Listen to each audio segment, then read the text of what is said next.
Olá pessoal, tudo bem? Vou comentar com vocês aqui nesse vídeo os exercícios do Enem, né, que vocês fizeram aí no domingo, mais precisamente as questões de química. Então, eu selecionei aqui, acho que são 14 exercícios, né, que o Enem às vezes a gente sabe que tem uns exercícios que eles parecem de química, mas também pode ser de física ou biologia, né? Então, eu selecionei aqui alguns exercícios para a gente poder resolver juntos. Eu vou destacar qual que é a área, né, de cada exercício, a forma a resolução deles, né? Então vamos lá. Eu tô corrigindo o caderno verde. Então minha referência aqui é o caderno verde. Esse primeiro exercício, ele é um exercício de oxirredução, tá? Foi um exercício, é um assunto que a gente estudou mais ou menos lá por volta de abril, maio, né? Oxirredução. Então vamos lá. O exercício diz o seguinte: metabolismo de procariontes. O esquema representa a ação de organismos no ciclo do nitrogênio e no ciclo do carbono. Os números correspondem a algumas etapas dos dois ciclos distintos. Então, a princípio, parece um exercício de biologia, né? Inclusive. Aí ele mostra o ciclo do nitrogênio e ao lado, né, na prova acho que estava abaixo, eu recortei aqui, ele mostra o ciclo do carbono. A pergunta que ele faz é o seguinte: em qual etapa numerada ocorre uma transformação redox, como a que ocorre nos procariontes nitrificantes? Então ele quer, né, pelo que eu entendi, a gente compare com o ciclo do carbono, ache um processo onde ocorre uma reação redox, né, como ocorre nos nitrificantes. Então aqui basicamente o que a gente tem que fazer? A gente tem que olhar para as fórmulas químicas que ele apresenta para a gente, e entender o que está ocorrendo com cada substância, né? Então vamos lá. No item número 4, ele fala assim: carbono atmosférico, aí as plantas fixam esse carbono. Ou seja, nós temos carbono, gás carbônico, né? Então, quando ele fala carbono atmosférico, é o gás carbônico. Então, nós temos gás carbônico sendo fixado pelas plantas. Ou seja, gás carbônico não deixou de ser gás carbônico. Então, isso não é um processo de oxirredução. Só para a gente relembrar, o que é um processo de oxirredução? É um processo onde um elemento transfere elétrons, né? E outro está recebendo elétrons. Então, nesse processo ocorre mudança no número de oxidação de elementos, né? O número de oxidação, basicamente, é quando um átomo ele perde ou ganha elétrons, ou ele faz uma ligação covalente, a gente considera a carga do átomo como sendo o seu número de oxidação, tá? Então, o gás carbônico, sendo fixado por plantas, ele não passa por uma transformação química, né? Um processo biológico, mecânico, vamos dizer assim, né? Simplesmente ele pega o gás carbônico e fixa esse gás carbônico. Aqui no processo 3, ele fala assim: procariontes fotossintetizantes fixam gás carbônico. Ou seja, também é o mesmo processo, né? É o gás carbônico do ar sendo fixado por plantas, por procariontes fotossintetizantes. E aí no processo 5 ele fala assim: procariontes decompositores convertem, ó, a palavra convertem, então já tem uma reação. Convertem o carbono. Quando ele fala carbono, aqui é C, carbono, fixado em gás carbônico. Então ele transforma o carbono em gás carbônico, tá? Então aqui ocorre uma transformação nesse processo.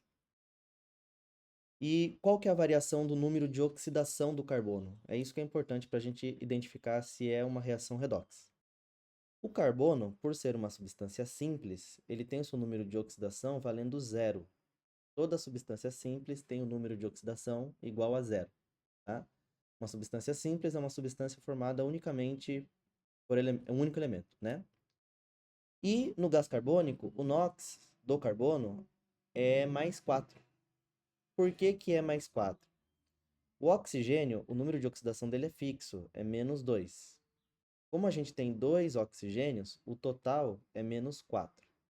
Para zerar essa carga do oxigênio, o carbono, que se encontra sozinho, né, com os dois oxigênios, tem que ser mais 4. Ou seja, o número de oxidação do carbono passa de 0 para mais 4. Então, a resposta para esse exercício é a letra E, tá? O processo número 5. Tudo bem? Então, esse exercício é um exercício de oxirredução. A gente viu esse assunto lá por abril, maio, tá? Logo após a gente ter visto balanceamento de equações, se eu não me engano. Ou ligações químicas, foi ali naquele meio, tá? Próximo exercício é o 104. Esse exercício eu classifiquei ele como sendo um exercício de química ambiental. Nesse exercício, o que a gente tem aqui, né? Tem um texto enorme, tá? A leitura do texto ela não é tão relevante para responder a questão. Então, vou pular aqui o texto e aí a gente, se precisar, a gente recorre ao texto, tá? Às vezes você pode fazer isso daí também nesses exercícios de Enem. Você tenta identificar a resposta só pela pergunta. Se você não conseguir responder, aí você vai para o texto, né? Então ele fala assim, ó, nas condições razão ar combustível, então aqui no gráfico, né, uma análise de gráfico aqui, ó. Ele mostra para nós a razão ar combustível. Então ele fala, na razão ar combustível igual a 18, então 18 está aqui, ó. Então a gente vai traçar uma linha nesse 18. Haverá uma emissão. Então vamos lá. Quem que está sendo emitido aqui em 18, né? Nós temos o monóxido de carbono aqui embaixo. Nós temos HC, né, que são hidrocarbonetos. Ele coloca no texto aqui, ó, HC são hidrocarbonetos. Nós temos também NO, na mesma faixa aqui, dos hidrocarbonetos, né? Aqui é o NO. O azul que é o oxigênio. Então, aqui a gente tem a concentração de oxigênio. Oxigênio e NO, eles coincidem aqui, né? E lá em cima a gente tem o gás carbônico. Muito bem, o que a gente pode notar aqui, ó? Nessa proporção, né, nessa razão ar combustível igual a 18, nós temos uma baixa emissão de CO. Observe essa linha preta, ela está lá embaixo, né? Então tem uma baixa emissão de CO. Por outro lado, a gente continua tendo uma alta emissão de CO2, né? Inclusive, a alta emissão de CO2 é consequência da baixa emissão de CO e também de hidrocarbonetos, né? Porque esse carbono está se transformando em gás carbônico, por isso que tem uma alta emissão de CO2, tá? Então é só a gente encontrar a alternativa que fala que tem uma baixa emissão de CO e, consequentemente, uma alta emissão de CO2. Aí a resposta seria a letra C, tá? A letra C. Próxima questão, questão 106, de eletroquímica, tá? Apesar de ser um exercício de eletroquímica, ele é um exercício de soma de reações, tá? Mesmo que você não tenha noção nenhuma de eletroquímica, daria para resolver esse exercício. O único detalhe importante, um detalhe importante, ele é fundamental para você fazer o exercício, né? É o fato do seguinte, aqui eu já coloquei a reação corrigida, né? Corrigida assim, antes da gente ter essa reação aqui que eu tô apontando para vocês, esses números que eu tô circulando, eles não eram esses números. Na prova vocês podem pegar aí, vocês vão notar que esses números são a metade, né? Então aqui na verdade é 4, aqui é 1, aqui também é 4 e aqui é 2. Como que a gente faz para somar equações químicas, né? Para eu somar uma equação química, tudo que eu tenho do lado esquerdo igual ao lado direito, a gente cancela, né? Só que tem um detalhe importante que numa reação eletroquímica, a quantidade de elétrons tem que ser o mesmo. Então, antes nós tínhamos 4 elétrons aqui e 8 elétrons na equação de cima. Eu não posso somar essas duas equações com essa quantidade de elétrons diferente. Então, ou eu divido a primeira equação por 2, para ficar 4 igual à equação de baixo, ou eu multiplico a equação de baixo por 2 para ficar 8 igual à equação de cima. E foi o que eu fiz nesse exercício, tá? Então aqui agora já está mostrando para vocês a equação toda multiplicada por 2, tá? Quando a gente multiplica essa equação por 2 e a gente faz a soma dessas duas equações, o que acontece aqui, ó? Os elétrons, que são 8 de cada lado, eles desaparecem, né? Eu tenho 8 do lado direito da seta, né? A nossa referência aqui é a seta, ó. Tem essa seta e essa setinha. Então, tudo que eu tenho do lado direito da seta igual ao lado esquerdo, a gente cancela. Então, esse elétron, esses 8 elétrons, cancela com esses 8 elétrons. Eles não vão fazer parte da nossa equação, tá? que mais que tem igual aqui, ó? Eu tenho 8 hidrogênios aqui e tem 7 hidrogênios aqui. Então vai sobrar um hidrogênio do lado esquerdo. O hidrogênio não tem problema se ele sobrar. A água também vai acontecer isso, ó. Nós temos 2 águas do lado esquerdo e 4 águas do lado direito. Vai sobrar 2 águas do lado direito. Então a gente vai cortar a água, vai sobrar 2 águas do lado direito e vai cortar o hidrogênio, vai sobrar apenas um hidrogênio do lado esquerdo, tá? Agora é só a gente somar tudo que sobrou, né? Quem que sobrou aqui, ó? Deixa eu trocar a cor do lápis para circular para vocês. Sobrou o íon acetato, sobrou o hidrogênio, sobrou o oxigênio, o gás carbônico e a água. Então a gente reescreve essa equação com esses itens agora que sobraram, né? E aí a resposta para o exercício é a letra C. Tudo bem? Então, ele é um exercício de eletroquímica. É fundamental que você saiba, né? Que você não pode sobrar elétrons nessa soma de equações. Tá? Então, basicamente, era somar equações. Tudo bem? Você pode notar, inclusive, que em nenhuma das respostas que ele dá aqui para nós tem elétrons escrito, né? Então, isso é um fator importante, porque se você somar as duas equações e notar que o elétron sobra, não tem nenhuma resposta com elétron. Então, o elétron não pode sobrar, né? Então, intuitivamente, dá para perceber que o elétron tem que ser cancelado. Tudo bem? Bom, esse exercício aqui, ele dispensa comentários, né? Exercício 107. Nossa primeira aula de química orgânica, né? O que a química orgânica estuda, né? Como eu contei para vocês, até metade do século XIX, a química orgânica era considerada a química dos compostos vivos, né? E após a produção de ureia em laboratório, essa definição de química orgânica ela caiu e então a química orgânica passou a ser a química dos elementos, né, dos compostos de carbono. Então a resposta para esse exercício é a letra E, tá? Isso é um exercício que, assim, eu acho que todos os professores de química ficaram, meu Deus, né? Eles perguntaram isso numa prova. Tipo, não é que é fácil, é que é uma coisa que a gente nunca espera que vai ser perguntado num Enem ou no vestibular, né?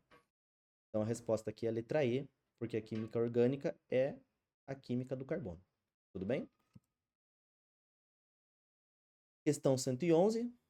Essa questão, ela traz aquele assunto que eu falei para vocês, que é um assunto que sempre é pedido no Enem. Ácidos e bases de Bronsted-Lowry ou Lewis.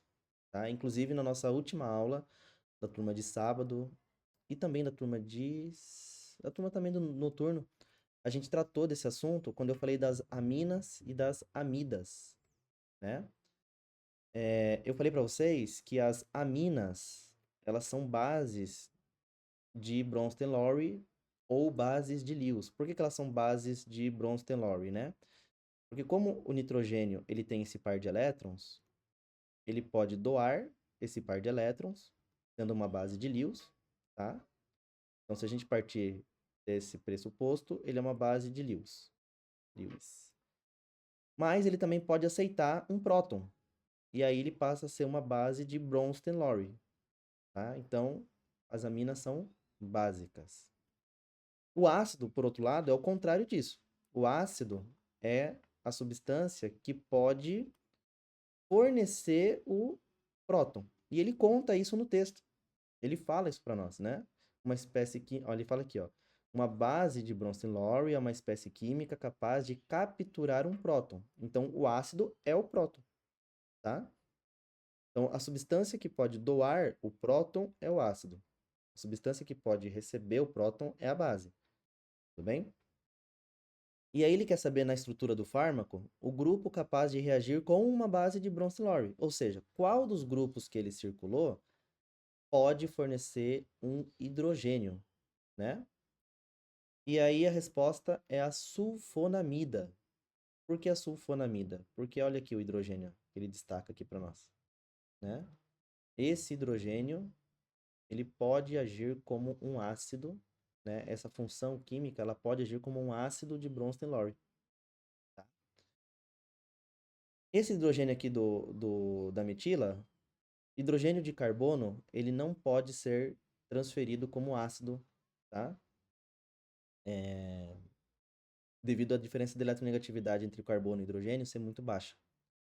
Então, eu vi que alguns alunos, né, que eu conversei, colocaram metila, né, porque viram o hidrogênio ali, mas na verdade o hidrogênio é esse hidrogênio da sulfonamida, tá? Inclusive a sulfonamida, ela é derivada do ácido sulfônico e da amina, né?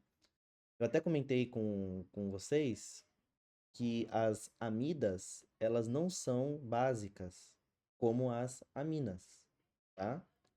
Porque esse par de elétrons do nitrogênio, ele entra em ressonância com o par de elétrons do oxigênio, e aí ele perde o caráter básico dele. Eu comentei com vocês isso na aula de sábado, tenho certeza, tá? Acho que na turma noturna também devo ter comentado isso. Então, isso é importante, tá? Mas a dica do exercício foi essa. Ele dá o hidrogênio aqui como referência e você tinha que observar a presença desse hidrogênio no grupo sulfonamida. Então, a resposta para esse exercício é a letra A. Ali eu circulei errado o hidrogênio, né? Então, é a letra A. Esse exercício, ele é um exercício que envolve cálculos de concentração. Também foi um assunto que a gente viu recentemente. Acho que faz um pouco mais de um mês, talvez, né? Ele fala o seguinte, ó: o soro caseiro serve para combater a desidratação por meio da reposição de água e sais minerais perdidos, por exemplo, por diarreia. Uma receita simples para sua preparação consiste em utilizar 2 colheres grandes de sopa de açúcar e 2 colheres pequenas de café de sal de cozinha, dissolvidos em 2 litros de água fervida, obtendo-se uma solução com concentração de íon sódio de 1,4 miligrama por ml. Ele quer saber qual é o valor mais próximo da massa em grama de cloreto de sódio presente em uma única colher pequena. Então a gente vai simplificar essas 2 colheres pequenas com esses 2 litros, né? E aí a gente vai considerar essa concentração como sendo a concentração de apenas uma colher, tá? E aí a gente faz todo o cálculo de concentração baseado nessa concentração. Tudo bem? Então, mas uma coisa importante que tem que ficar atento. Ele quer saber a massa do cloreto de sódio. Aquela massa ali, essa concentração que ele passa aqui, é a concentração apenas do íon sódio. Então, a gente vai ter que transformar essa concentração de íon sódio em concentração de cloreto de sódio. Como que a gente faz isso? Ó? O cloreto de sódio, né, que é o NaCl, quando ele está dissolvido em água, nós temos a formação dos íons, né, a dissociação dos íons Na+, e Cl-. Então, o que que acontece aqui? Para cada mol de cloreto de sódio dissolvido, nós temos 1 mol de Na e 1 mol de Cl. Então, eu vou determinar a concentração molar do Na. Eu vou transformar essa concentração que ele passou em miligramas por ml. A gente pode até cancelar esse M aqui, para a concentração ficar em gramas por litro, né? Então, a gente vai encontrar a concentração molar do sódio. A partir da concentração molar do sódio, a gente pode correlacionar com a concentração molar do cloreto de sódio, para então encontrar a concentração em gramas, né, que é a resposta que ele quer a massa, né, em gramas do cloreto de sódio presente na solução. Então, vamos lá. Fazer uns cálculos de concentração. Então, aqui a primeira coisa que a gente faz é o seguinte. Concentração molar, esse M aqui, é concentração em quantidade de matéria, mol por litro, né? É a concentração comum, que é gramas por litro, dividido pela massa molar da substância, do elemento, né? No caso, nós estamos primeiro calculando a concentração molar do sódio. A massa do sódio é 23 gramas por mol. Então, a gente vai fazer 1,4, que é a concentração, dividido por 23, que é a massa molar do sódio. Isso vai dar 0,06 mol por litro. Então, essa é a quantidade de mols de sódio que a gente tem. Como a relação estequiométrica é de 1 para 1, então se eu tenho esta concentração de sódio, eu também vou ter essa concentração de cloreto de sódio. A gente sabe que 1 mol de cloreto de sódio, ó, como foi passado para a gente, é 58,5 gramas. Se 1 mol é 58,5 gramas, 0,6, que é o que a gente encontrou, vai ser X. E aí, multiplicando 58,5 por 0,06, a gente chega aí na resposta final, que é 3,56, que é aproximadamente 3,6 gramas, tá? Resposta, então, a letra D de dado. D de dado, tá? Aqui, como você pode notar que vários, acho que esse mais um exercício, né, ou talvez outros exercícios também, ele sempre fala o valor mais próximo. Então, se você achar essa conta meio difícil de ser realizado, você pode substituir esse valor por 60. Só pode fazer isso por quê? Porque é questão de alternativa. Se você substituir 58,5 por 60, que é um valor aproximado, você vai ver que 60 vezes 0,06 vai dar 3,6 certinho, tá? Então, uma forma de você realizar a conta de uma, né, mais rápida seria fazendo essa simplificação, tá? E você ia chegar na mesma resposta. Mais um exercício aqui que envolve cálculos, né? Dessa vez é um cálculo de estequiometria. Esse exercício, você tem que começar ele de trás, da frente para trás, né? Eu ia falar de trás para frente, mas aí depende do referencial, né? Aqui é a parte de trás e aqui é a parte da frente, né? Então tem que começar de frente para trás. Basicamente, o que ele fala? Ele fala o seguinte, que para cada metro cúbico de biogás, né? Cada metro cúbico de biogás substitui 0,59 litros de etanol como combustível. Então ele quer saber qual é a massa de metano. O metano, ele é um gás que está presente dentro, né? Ele está presente no biogás. 70% do volume do biogás é metano. Então, essa informação ela é importante, a gente vai usá-la também. Né? Então, por que ela é importante? Porque desse metro cúbico de biogás, a gente não vai usar todo ele para fazer o cálculo, a gente vai usar apenas 70%. Tá? Então, ele quer saber quanto de metano é necessário para substituir 10 mols de etanol. Muito bem. Ele passa a relação de biogás e etanol litros por metro cúbico aqui, né? Ele não passa gramas por metro cúbico, a relação, né? Ou massa de etanol valendo 1 metro cúbico de biogás. Então, a primeira coisa que a gente tem que fazer é transformar esses 10 mols de etanol em massa. Transformando em massa, a gente vai usar a densidade do etanol para transformar em litros. E aí sim a gente relacionar com 1 metro cúbico de biogás.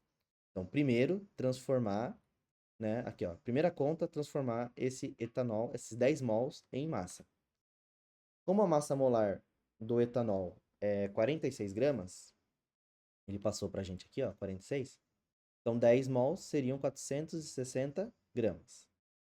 Usando a fórmula da densidade, a gente consegue encontrar o volume. Volume é massa dividido pela densidade. A massa de etanol é 460 gramas. A sua densidade é 0,8. Isso vai resultar em um volume de 500, aproximadamente, né, 590 ml. Que é bem interessante, porque 590 ml, se a gente transformar em litros, é exatamente 0,59 litros.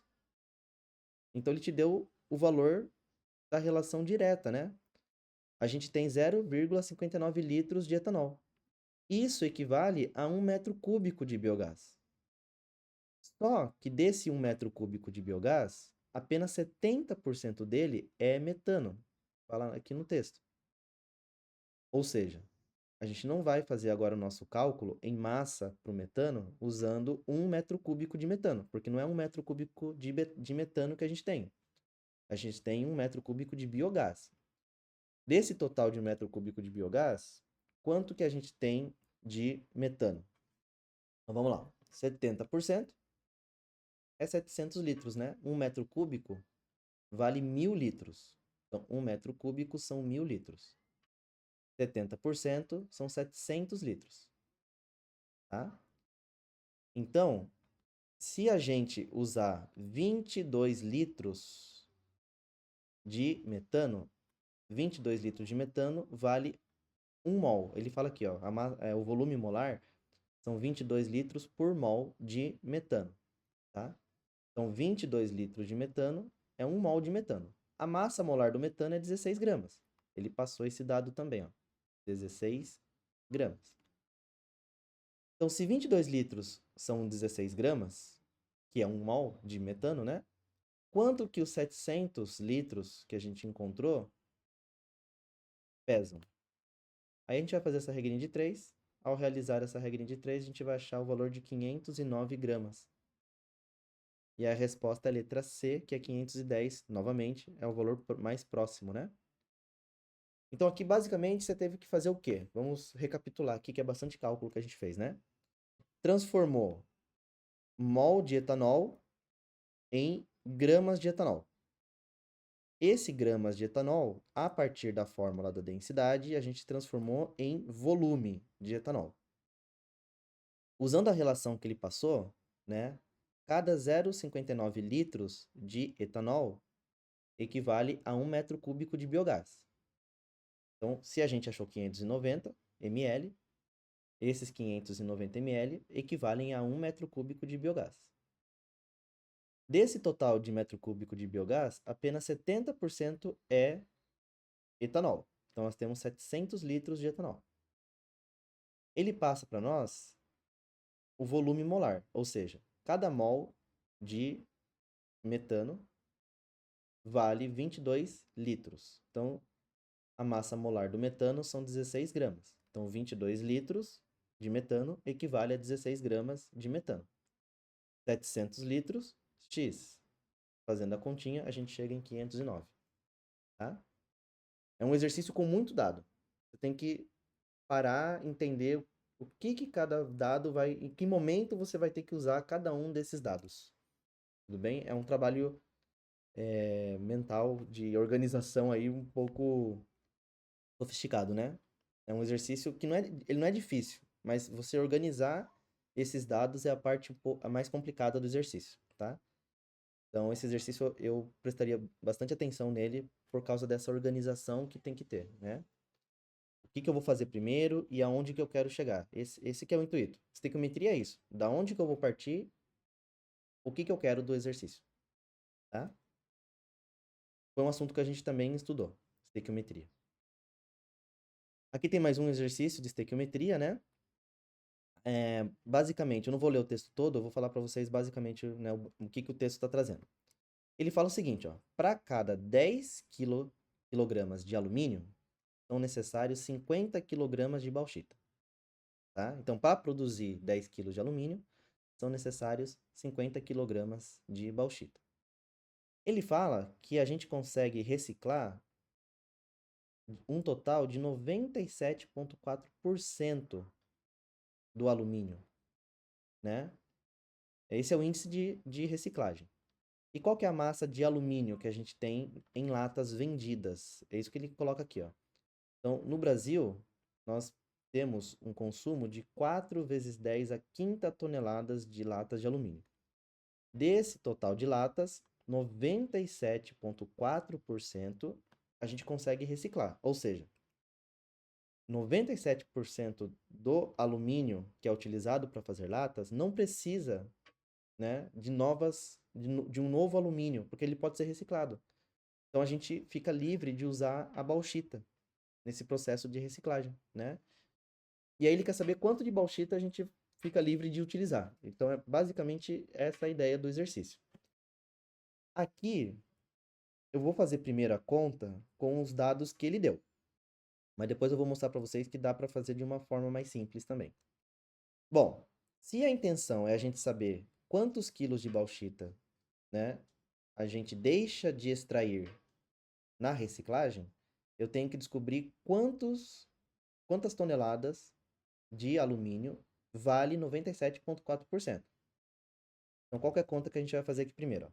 Eu vou pegar o total de alumínio que é reciclado, transformei em quilos, tá? Aqui está em toneladas, eu transformei para quilos. Era 10 a quinta, aí ficou 10 a oitava, porque eu transformei para quilos. Se eu multiplicar por 97,4 vezes 10 a menos 2, porque isso aqui é por cento, né? Então está dividido por 100, vai dar um total de 3,896 vezes 10 a oitava quilogramas de alumínio. Então, essa é a massa de alumínio que é reciclada, que a gente não precisa usar a bauxita para a produção desse alumínio. Então, se 50 quilos de bauxita fornecem 10 quilos de alumínio, para fornecer 3,9 vezes 10 a quinta toneladas, agora já transformei em toneladas de novo. Você poderia manter em quilos, tá? Não tem problema. Mas eu transformei em tonelada para minha resposta já ser direta em toneladas. E uma coisa importante, aqui não tem problema transformar em toneladas, porque esse quilogramas cancela com esse quilogramas. Então, nossa resposta final dá em toneladas mesmo, tá? Realizando essa continha, a gente chega em 1,95 vezes 10 a sexta toneladas, que é a resposta D de dado, tá? Qual que é o pulo do gato aqui que você poderia ter utilizado para fazer esse exercício de uma forma mais simples, né? Porque esse número aqui ele é um número quebrado, e aí eu sei que os alunos normalmente apresentam uma certa dificuldade para trabalhar com números com vírgula, né? Aqui, qual que seria o macete? Já que é 97,4%, isso aqui é muito próximo de 100%. Muito próximo de 100%. E como ele pede a massa mais próxima, você pode ignorar esses 97,4% e considerar esse valor direto. Então, você não vai fazer a sua continha com 3,4 nesse caso. Você vai fazer com 3,9, né? Você vai fazer com 4. E aí, multiplicar 4 por 50 é muito mais fácil, né? Só que ele tem que tomar um cuidado. Por quê? Se você multiplicar 50 por 4 vezes 10 a quinta, vai dar 2 vezes 10 a sexta. A resposta mais próxima continua sendo a letra D. Qual que é o perigo nesse caso? Aqui na letra E, ele coloca 2 vezes 10 a sétima. Se você não prestar atenção, você se confunde. Você vê o 2 aqui, vê o 2 aqui e coloca como resposta a letra E, né? E não é, porque é 2 vezes 10 elevado à sexta. O mais próximo continua sendo a letra D, tá? Então aqui é um caso que teria que tomar cuidado. Você poderia usar essa simplificação que eu falei, mas com moderação, para você não se confundir, tá? Esse exercício ele é um pouco mais simples do que o exercício anterior. Apesar de ser de cálculo, né? Uma estequiometria, mas ele é um pouco mais simples. O próximo exercício, ele também é de eletroquímica, né? No entanto, ele não traz, assim, muitos conceitos de eletroquímica, de pilhas, né? Ele é um exercício que eu considero ele mais interpretativo. Até você pode ler as alternativas e você, por eliminação, você pode chegar na resposta correta. Bom, ele fala assim, ó, placas solares comuns dependem de dias ensolarados para gerar energia. Mas podemos gerar eletricidade com a ajuda de gotas de chuva, revestindo placas solares com uma fina camada de grafeno. Os íons dissociados a partir da água da chuva, aí ele coloca os íons, né? Tornam a combinação grafeno e água da chuva um par perfeito para a geração de energia. O processo requer apenas uma camada de grafeno para que grande quantidade de elétrons se movimente ao longo da superfície. E aí ele mostra aqui no desenho a interface, né? Água, grafeno, eu tenho íons positivos de um lado e elétrons do outro lado, né? Para que esses elétrons possam interagir com esses cátions, né, é necessário que exista uma diferença de potencial. Uma pilha, basicamente, né? A gente precisa de uma diferença de potencial.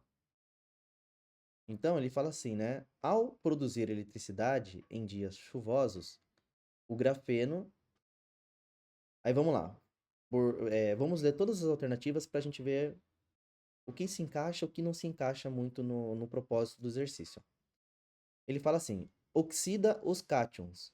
Não. Cátions normalmente não são oxidados, tá? Normalmente eles são reduzidos, eles já são positivos. Ah, professor, então um cátion não pode perder mais elétrons? Pode, né? Mas aqui não é o caso. Normalmente, cátions serão reduzidos em processos eletroquímicos, tá? Então, ele não oxida os cátions. Ele impede a difusão da água através das placas solares. Não, ele não impede a difusão, não é esse o processo que produz eletricidade. Esse é o fato, né? Ele não produz eletricidade impedindo a difusão da água, tudo bem? Então, a letra B também não pode ser resposta. Diminui a energia de ativação da reação do pseudocapacitor. Eu acho que falou tanta coisa aqui que eu nem sei se vale a pena investir muito nessa alternativa, né? Primeiro, ele não deu nenhum dado de energia de ativação, tá? Energia de ativação é a energia necessária para que uma reação química possa ocorrer.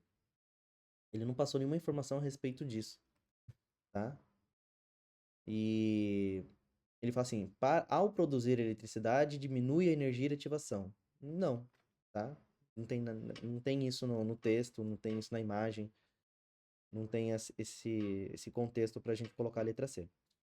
Forma um compósito não metálico com os íons na água da chuva. Forma um compósito não metálico com os íons. Também não tem fundamento essa letra D, né? Forma um compósito não metálico. Ao produzir eletricidade, o grafeno forma um compósito com os íons da água da chuva. Ele não forma um compósito, né? Aqui o conceito de compósito não é aplicado nesse processo.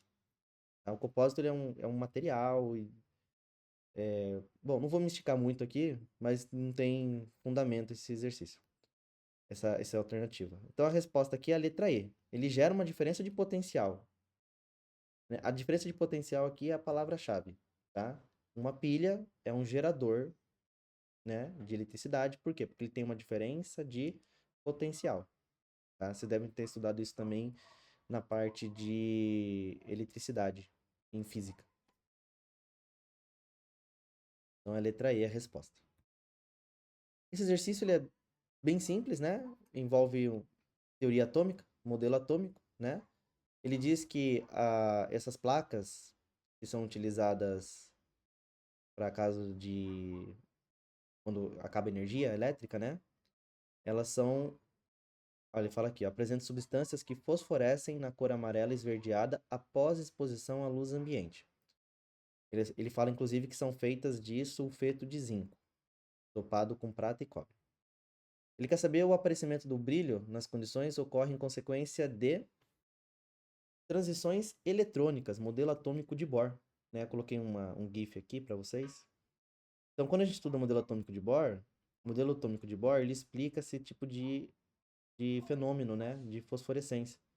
Então, o elétron, ele recebe uma quantidade de energia, ele salta para uma camada mais externa, quando ele retorna, ele emite luz, né? Ele emite um fóton.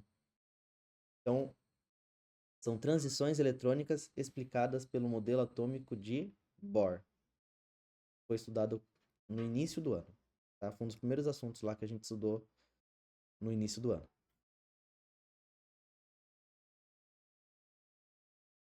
Questão 130 também é uma questão bastante simples, a gente estudou aí nas nossas últimas aulas. Ele quer saber qual é a função orgânica presente nos dois compostos, a mesma função, né?